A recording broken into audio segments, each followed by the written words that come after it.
I've always bought into the premise of a certain magazine that laughter can improve almost any situation. Even in our present financial crisis, while far from funny, there are extremely laughable circumstances playing out.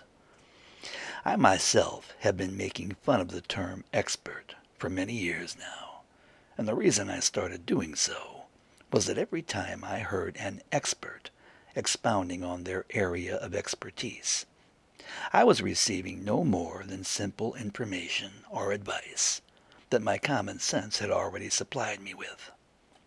Now certainly there are some individuals among us, in our nation and the world, who truly are of extremely superior intellect in their selected fields, and they need to be heard.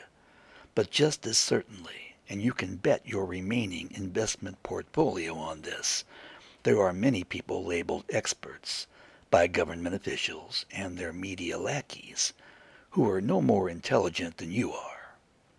If you're listening to me right now, please take just a few moments to consider this. During this crisis, our nation's recognized experts, government and media, are indignantly describing and explaining how our nation could find itself in this financial crisis, and wondering how could this have been allowed to happen? Just who dropped the ball?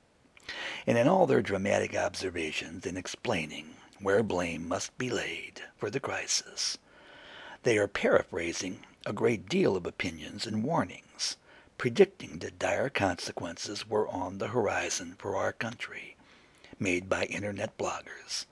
And let me be very clear here, I do not include myself in this group. I'm fairly new to the scene.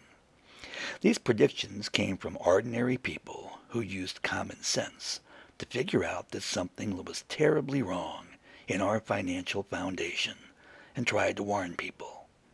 And sadly, these people have always been labeled by our nation's so-called experts as the internet nuts. You know, those blogger nuts.